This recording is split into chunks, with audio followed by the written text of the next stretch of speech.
You are listening to The Thought Leaders Show with the world's cutting-edge, hottest innovators, influencers, and impact makers today.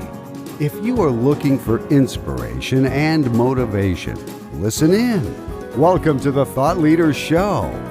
Now, here's your host. Hey, this is Tammy Passer, and I'm really excited to introduce today's guest, Shari Pheasant. Shari owns a master mechanic and automotive maintenance and repair shop in Sparks, Nevada. Her husband, Jeff, has been running the business since Shari has been masterminding across the nation with shop owners for 4 years and working with leading consultants. Shari is currently a member of the Car Care Council Women in Auto Care and serves as the lead mentor to several ladies in the automotive industry and female CEOs. She is a member of the International Women's Leadership Association and the National Association of Professional Women. Shari has been voted Woman of the Year twice, Female Shop Owner of the Year in the industry, and Small Business of the Year locally in her hometown.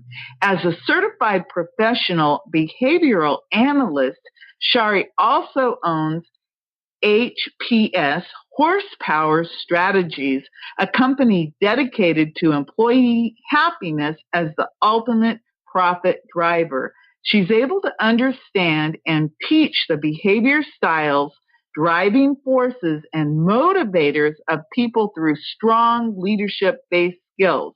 She is DISC, Driving Forces, and EQ certified and works with strength finders and acumen to identify leadership talents in teams. Shari graduated from Disney Institute's Employee Engagement Program, and this has given her insight into inspiring action in your business to provide the customer the best experience. Shari also runs Barn Bootcamp, a leadership program that brings trackable results to teams. And not only that, Shari is an international best-selling author of a book called 24 Car Care Tips for Women. Congratulations and welcome, Shari. Hi, Tammy. Thank you very much. I'm excited to be here. Wow, I'm excited to talk to you because not only have you written a book about car care for women, you also have this phenomenal horsepower strategies company that I'm going to ask you about later. But first, tell me more about who you help and why you wrote the book, 25 Car Care Tips for Women. Well, I've owned an automotive maintenance and repair shop for 13 years. We're female-owned and male-operated. I wouldn't be in the industry if it wasn't for my husband and my son, who builds cars, know everything there is to know about everything under your hood. We opened a business, and in serving that business, we doubled it in 3 years. I am the business strategist. So at that point, I was handpicked by a national consultant to help him scale his company. And in doing that, I went across the nation working with over 100 shop owners and really found that, there's processes and there's product and there's people, the 3 Ps. And I see people work on their processes, although, they tend to be a little loose on those. They have their product down, although their branding and messaging could use some fine tuning. But really, out of the 3, I felt like the people were not being developed as well as they could be in the business. And I know employee happiness is the ultimate profit driver. And Zig Ziglar, who I read when I was 16, said, you first build people and then they build the business. So that's where Horsepower Strategies came from, is out of working from a master mechanic in a lot of shops and just seeing the workforce and understanding that the millennials and how everybody thinks and what they're looking for. And so it's time. We're ready to develop people. Wow. And you said that you've actually clocked in more than 300,000 miles and worked with hundreds of shop owners. And it's really interesting to me that you're working with women in auto care. Can you tell me a little bit more about how many women are there in the automotive industry? At, because I'm thinking locally, I know one shop that is woman operated, with where it's owned and operated. So about how many are there? I don't have a count on that, Tammy, but I know that it's less than 20% of the industry has women. Now, it's growing. We have new female technicians coming in. We have women who are purchasing businesses and coming into it. And so we are growing.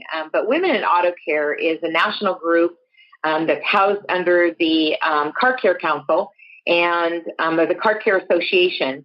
And we are from, Standard Motor Products, Delphi. We have shop owners. We have people who work for Napa, CRC, all over the industry. And it's great to gather together and lift each other up and really excite each other about what's happening in our industry. Well, it is exciting because it's just good to know that there are leaders like you who are out there working to help women get more involved in these, I guess back in the day we called it non-traditional work for women, but that's probably a whole nother story. So as a certified professional behavioral analyst, how do you use that qualification to go into a business and help them? Well, if employee happiness is the ultimate profit driver, then when our employees are happy, we make more profit. But what I found is that, people are great individual contributors and they get promoted. And then they're great individual contributors and they get promoted. But when do we stop to teach them management or leadership practices? And the automotive industry, I work mostly in the independent service shop. So that's not with the dealers or the manufacturers, but it's with your local guy who opens his own business. He's an entrepreneur and maybe he has family working for him. He has 8 to 12 to 28 employees. And they were technicians. 75% of our industry were technicians. So they kind of fall under that group that what leadership have we taught them? And leadership is crucial. Our workforce has changed. The millennials outnumber the baby boomers now, and they're very value-centric. So they are looking for a different kind of service. They're looking for a different kind of job, and we need to change how we behave with them. So the automotive industry was really a great place for me to start. I've ventured outside of the automotive industry now. I work with people in fast food, in the insurance industry, real estate. I have a hotel property that I'm working with now. So employee engagement is all across the board. But I just really got into it because I believe in developing people. When you get up every morning and you're excited to thrive for the day, you have new ideas, you're motivated, it's a great day to get up. But I see so many times that people are not really motivated. They're just kind of clocking in and doing their job. And I'll never forget when I read Gallup's statistics that said that 71% of our workforce was disengaged. That means I can believe it. Yeah, almost 3 out of 4 people, right? Wow. You can almost tell that by how many people are playing on Facebook all day long. I notice because I actually work on Facebook because that's part of my job as a social media consultant. But I see a lot of people who are not in the consulting business hanging out when they're at work. So I can understand that. Yeah, and funny, Tammy, I talk to leaders and, everybody's doing great. We're engaged. And I believe that's because leaders look at their employees' engagement as a reflection of their leadership. And that's true. But at the same time, there's more to it than that. And maybe it's not that you have 3 out of 4 employees that are disengaged, but maybe it's 3/4 of the time that your employees are not fully engaged. And so I have people tell me, what does that look like? And so I explain an engaged employee like this. They come to work early. They can't wait to get started. They help everybody else without you asking them. They go above and beyond. They have new ideas for the company. If they see something that's not working, they talk about it and fix it. They stay late. They don't always take lunch, and they're excited. Those are your engaged employees. And they look at me and they go, oh, well, I can tell you exactly who those are. And wow, the rest of them, yeah, they're disengaged.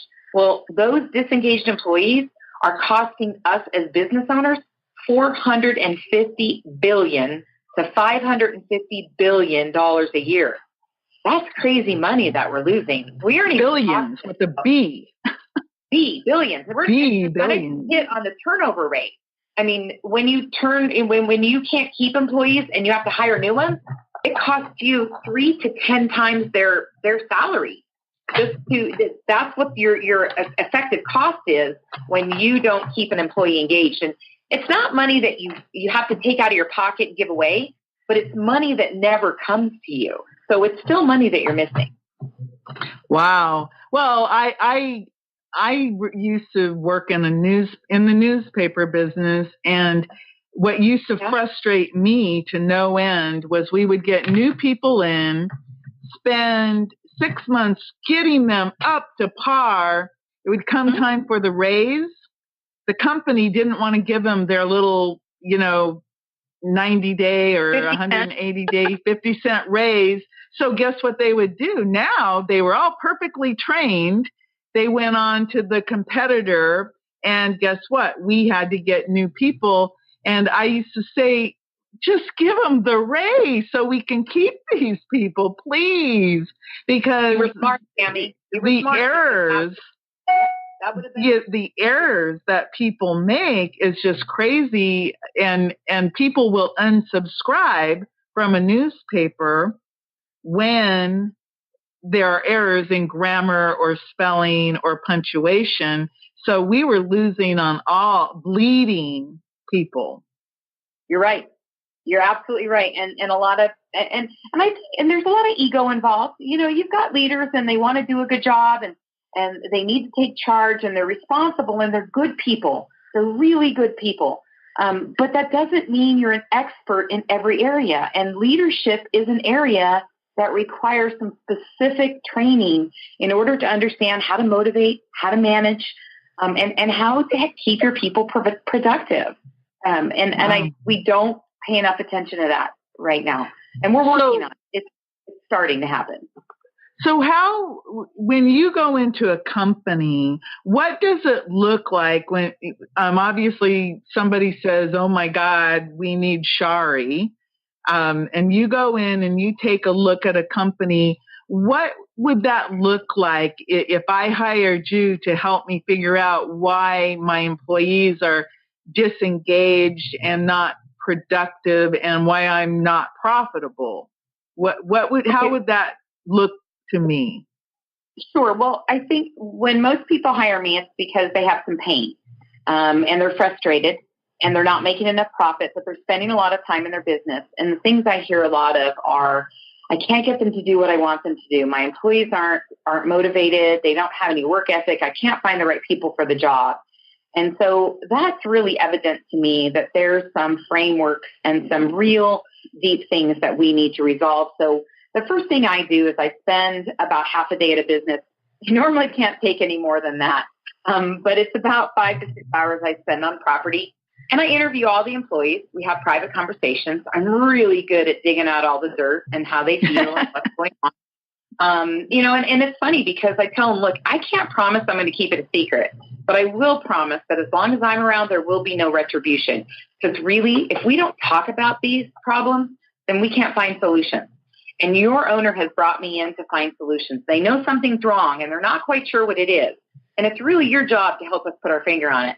But I also promise you this, I go under the bus before you do.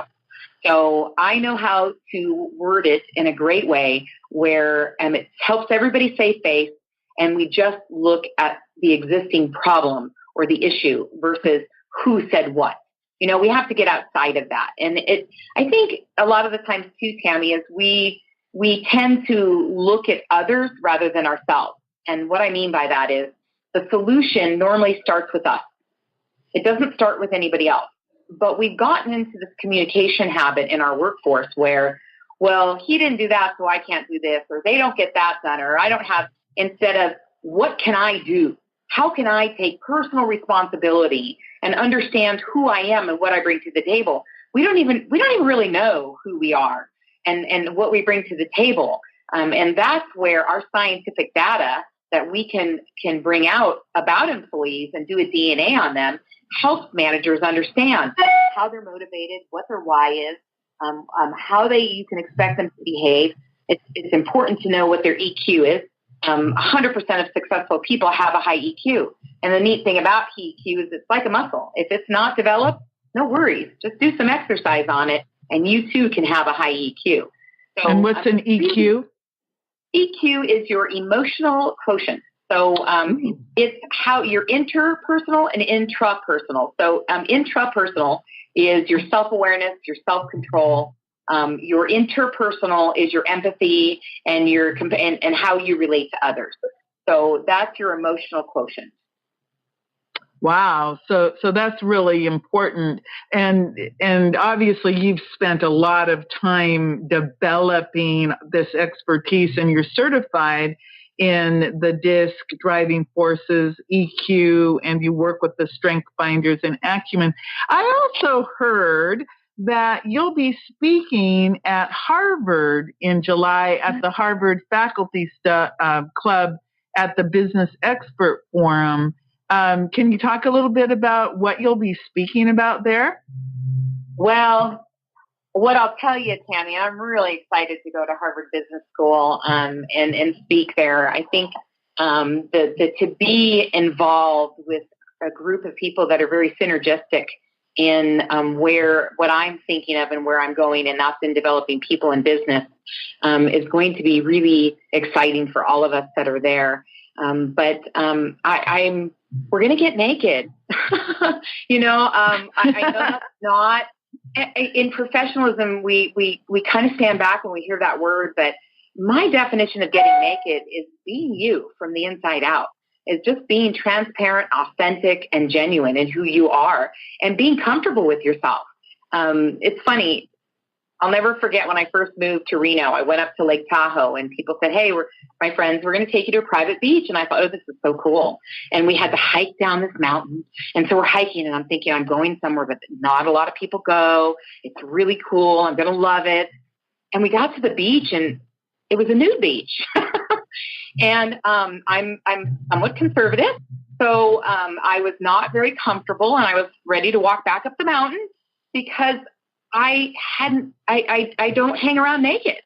So it's not something that I felt comfortable doing. And a lot of us people, we don't walk around the house naked. We cover ourselves. So we don't see who we are. And when I started working in the DISC and the driving forces and understanding who we were from the inside out, and we have a program called Driven from Within, and it's about driving forward by using your internal self. If you're not around yourself on the inside, you're not really comfortable. If you don't understand that I'm a commanding person, or I'm very resourceful, or I'm an intellect, or I'm altruistic, you know who you are, but you don't really have words for it. So it makes it difficult for you to share with others in a way that they can understand who you are as well. So we use the word getting naked on purpose. It's a little disruptive. It's a little provocative because that's what we want to do. We want to push people out of their comfort zone and take them to the next level. Do you find that when you go into these different businesses that people are hesitant to expose themselves and get naked at work? I think when they don't know what it means, they're a little taken aback by it. They laugh at first, and they're intrigued, which is why we continue to use the terminology. You know, when we first started out, we tested the waters a little bit. I did a couple of keynote speeches to see how everybody reacted, because what I was looking for was a way to talk about things with people that allowed them to feel comfortable in a way they hadn't felt before. And this works. So although at first I think they are a little uncomfortable, Tammy, what happens is we put them through, it's an online survey where they answer questions. They put some things in order. It takes anywhere from 20 minutes to an hour, depending on how many survey assessments that we're giving them at a time. And then they get this 40 to 52 page report that talks about how to communicate to them, how not to communicate to them, what their strengths are, what their weaknesses are, what their value to the organization is. Their managers get to see how to motivate them, how to manage, and they get to see it. And the biggest response that I get from people is, I kind of knew who I was, but this shows me I really didn't know how, in clarity, who I was. But this is dead on. I've had people that they felt a little unnerving because they said, wow, how did this know me? How did this just peg me right on? And it's funny because there might be a few things we look at as we go through it, because we do what we call one-to-one debriefings with people at their discovery sessions. And I tell them, just take a look at it moving forward. Some of these things you've never really had to wrap your brain around. And that's what we do. It's all brain work. It's brain and heart work. And when they finally move forward with the knowledge that we've given them, they start to see these things clearly. And it's just amazing how it just lights people up when they can put words to who they are and explain that to other people. Well, I know personally that if I had bosses who actually knew how to interpret me, they would have gotten a lot more from me, even though I was one of those engaged employees and I was always giving my best ideas. But then I ran into the problem. I mentioned the raise, where they would promise me a raise but never deliver it. And so I became disenchanted. And I think if they had known that, all you have to do is give her an atta girl and give her a little bit of money, she would have just kept going forever. Well, absolutely, Tammy. And most of the time, money is number 5 to 9.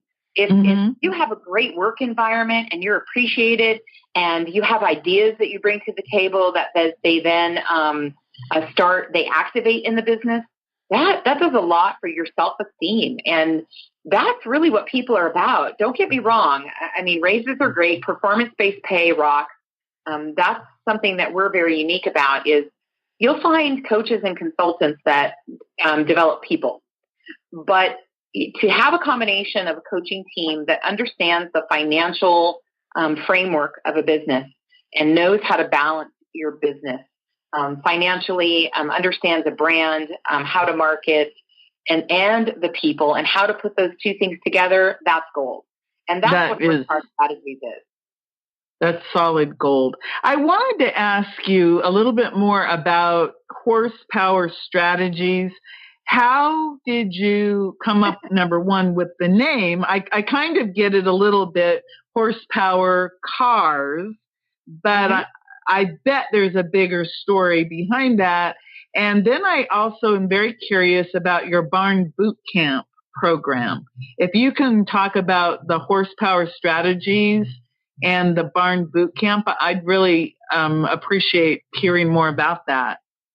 Sure. So when I was working for the national consultant and scaling his company, and I started discovering that people needed some developing in order to activate the things that we were wanting them to activate in their business, I opened my company. And it started with my horses. So for about 5-6 years before we opened a real company, we had been bringing couples and moms and daughters and kids out to our barn. And, you're teaching them about horses. You start with teaching them about horses. I have 4 horses and a mule. And they do horse lessons.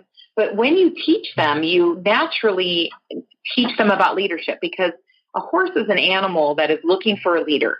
They are prey. So everything eats them. And when they eat them, they jump on their back. And it's funny because as humans, when we are their partner, where do we sit? On their back. Where if I was a predator, that's where I would be. So there's a great trust going on in that relationship with the horse. So we saw the magic. Story. There was a husband and wife who were on the verge of divorce. They have 4 kids. They came out to the barn. The daughter wanted to get involved in horses. The husband kind of realized he liked them too. I happened to have a wild Mustang, a stallion, who had been out in the wild for about 10 years at my barn. And we were working him in the round pen because we were gentling him. And this dad got in the round. He said, I want to try that. And I said, hop on in. And so he was working with Mr. Dees. That was the horse's name. And he was very quiet. It was really nice because I had been showing him some things with horses for a few months. And he was just excited to get in with this one horse. And I felt like, he was ready. He knew what he was doing enough to get in with this horse. And so he started telling him, to turn this way and to do this. And I said, wow, you're doing a great job. I love how you're talking to that horse. If you talk to your kids like that, they must absolutely listen to you. And the wife was standing next to me and she started laughing. And I said, why are you laughing? And she said, he doesn't talk like that to the kids at all, or me. And I said, really? Watch this. And I said, so I'm going to call him Sam. It's not his name, but, to protect the innocent, we call him Sam. And I said, hey, Sam, so is that how you talk to your kids? He goes, heck no. And I said, will you show me with the horse how you talk to your kids? And so he said, sure. And he raised his hands and flopped them and said, go clean your room. I told you to get. And the horse started bucking and kicking. And he said, yep, that's what the kids do when I talk to them like that. And I looked at him and raised my eyebrows and I said, really? Amazing how changing your communication changes their reaction, just like the horse. And then it was quiet. And he looked at me and said, did you just teach me a lesson? I said, no, I think the horse did. And his wife said, wow, if he could just come home and talk like that. Now, that was 4 or 5 years ago. They're still married and very happily because they changed their communication by working with horses. We had a COO who was doing 3 people's jobs. She was working for an Inc. 500 company. And they were growing rapidly, like 34. They grew 3,700 and something percent in 3 years. That's crazy. That's painful growth. But she wouldn't let go. And so we did an exercise with her on the horse that taught her that she has to trust others and she has to let go. And although others might fail at first in doing the job, they will eventually succeed. Because we learn more from our mistakes than we do from our success. So why then don't we embrace them? Now, I get pattern failure. So if we have a pattern failure, that's something that we need to deal with. But normally mistakes are simply that, a mistake, and it's a learning process. So that's my horses really started horsepower strategy. And it was funny because since we have horses under the hood and I have horses on hoof, I'm the queen of horsepower. And so there came barn boot camp, and we bring people out for 2 days to play with our horses after we've done their DNA. So we take them through our survey so we can scientifically understand who they are. And then, it's one thing to look in a mirror or sit in a classroom, but when you're out there working with an 800 or 1,000-pound animal that mirrors you, it's something that's pretty undeniable. So it's experiential learning and teams love it. And it's a great thing. And I feel so blessed to be involved and have my horses in my company and have the ability to take people who maybe have never been around them and have them have an experience that shows them who they are, but how beautiful the horse is as an animal as well. Wow. I would love to do that because I could understand, you do all of the, like you said, the survey, and then you do the debriefing, and there's all of this information that you have to assimilate in your brain. But I can see how going into the barn boot camp and interacting with the horse, how all that information, like you said, with that man who spoke to the horse in a totally different way than he spoke to his own wife and children. And he learned, gee, if I spoke to my humans like I did to the horse, I would have a beautiful relationship, and it changed his life. I just love that integration of taking all of, the survey and all of that tangible brain work and bringing it into that emotional connection with a horse and the beauty of horses. And I was lucky enough. I've had horses from the time I was a teenager. And I recently had a horse who passed away, but they are just so intuitive and loving and revealing to you. Horses are just a really cool animal. So I just love that. I want to do your barn boot camp. Come on out. It's a blast. We're in Golden Valley, Nevada, so just north of Reno. It's beautiful out there in September, October. We don't do any barn boot camps in August. That's the hottest month of the year out there for us. So I don't want anybody suffering in the barn, but I always tell everybody I brought the barn to the boardroom. Mm-hmm. So I like that. We need to be real. That's what the workforce has changed. The millennials, and it's funny, millennials don't really like the word millennial. Many of them don't, that I've spoken to, because we've made that such a labeled bad word. And they're really, I'm the parent of millennials. So we influence that. We're our generation from what we went through. And, our job as parents is to teach our children to learn from our mistakes and to live a better life. And this is what we taught them. And they want value. They want to have be a part of the process. The book, A Company of Owners, I feel like that's how we raised our millennials, and they're magnificent. They're changing the whole dynamic of how we do business, of how we work. And we used to live to work. We weren't home for our kids. We were earning money to keep up with the Joneses. And our children don't do that. Our children work to live. They work as much as they need to live a balanced life. And that's what we taught them to do. So it's really disturbing for me to see that what we taught them to be is then what we criticize.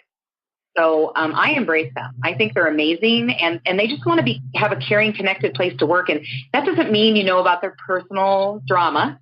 What it means is you understand them as a person. So when I look at our surveys and what we do, it helps you. You have to start with you. So it starts with knowing you, then understanding others, because perception changes the whole game. And you have to understand others, and then you have to bridge that gap. So communication, 90% of the time, is the problem we find in companies. There's a lack of communication. There's miscommunication. There's misinterpretation of communication. So there's misdirected teams. There's misunderstandings. And that just leads you down that slippery slope of no productivity and no profit. So we really like to get in there and just dig in and be real with everybody. And, well, like I said, get naked. Wow. Well, I'm sitting here thinking about just in the workplace when you do have a mixture of different people, and again, back to the newsroom where you might have, seasoned people in their 50s, 60s, and sometimes 70s working with people who are like 20 right out of college, and then everybody in between.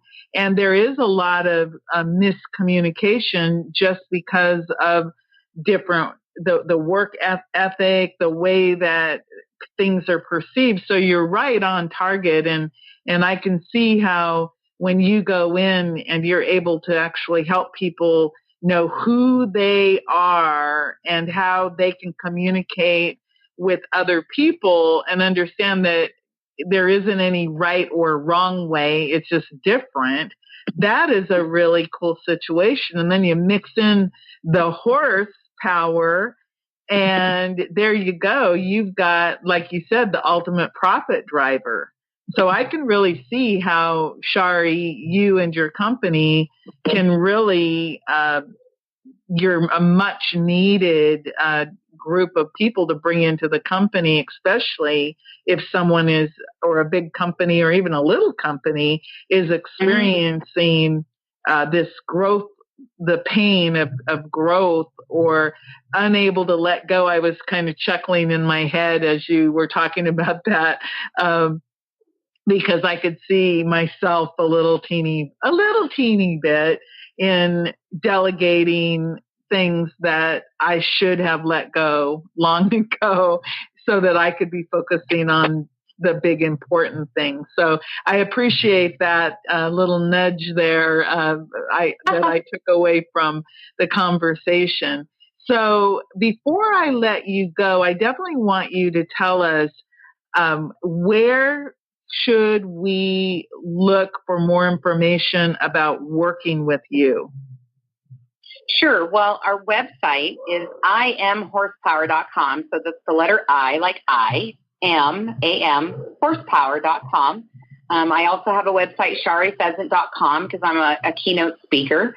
So companies hire me to come out and do either a training class for them or speak. We have clients that are one-year clients. So not only do we take them through the surveys, but we're with them for anywhere from 6 months to a year to 2 years after that, working through those with them. We can actually do job selection. It's EEOC compliant. You can use these assessments, these surveys to hire. Takes your hiring process from a 6% accuracy rate to an 85% accuracy rate. And turnover is expensive. So when you pick somebody for the job, you need to know you're picking the right person. So we know how to make allow the job to speak for itself and in your company. So you can find us at imhorsepower.com. Our phone number is on our website, 775-461-1110. So that you can find. We also have a Facebook page. Also my A Master Mechanic page. If you're ever in Reno and you need some car repair, we're there. We're a Napa Auto Care Center. I'm also a lead with our 15 Napa Auto Care Centers in Reno. So I'm the president of that group.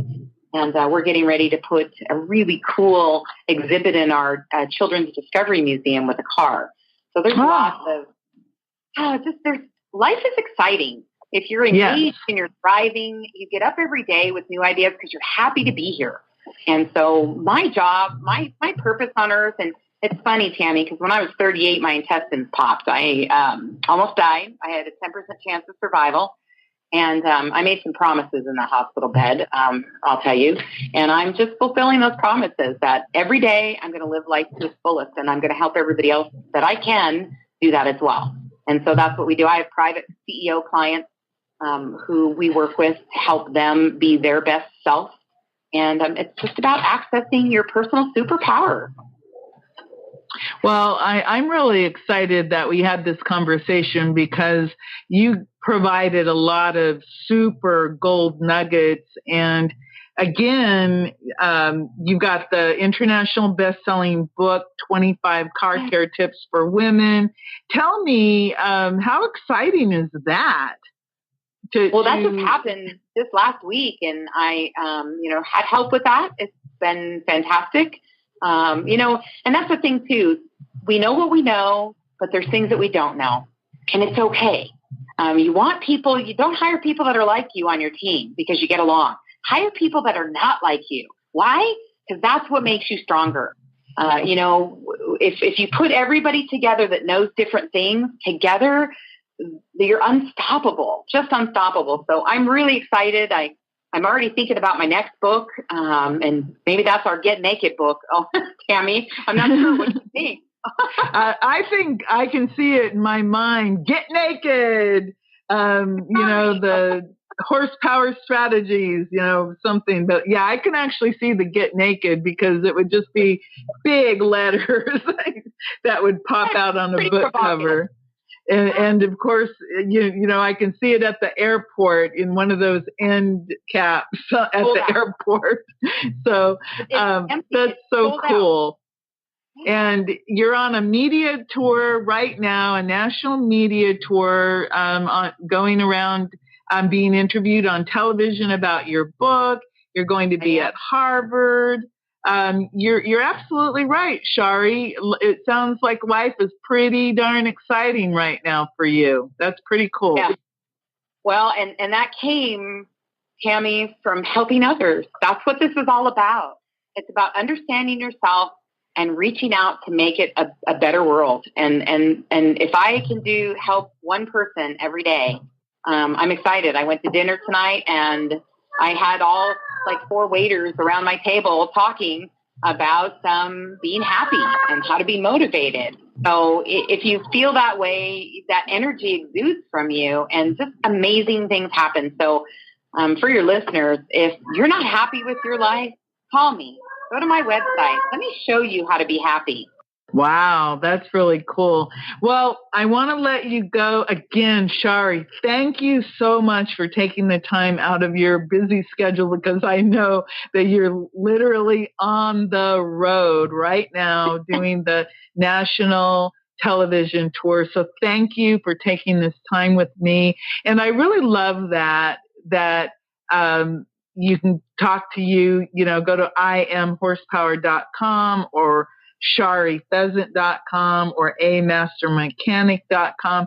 Look Shari up, and she just invited you to reach out and talk to her. That is just phenomenal. Thank you, everybody. This is Tammy Patzer. Go make it a beautiful day. You've been listening to the Thought Leaders Show.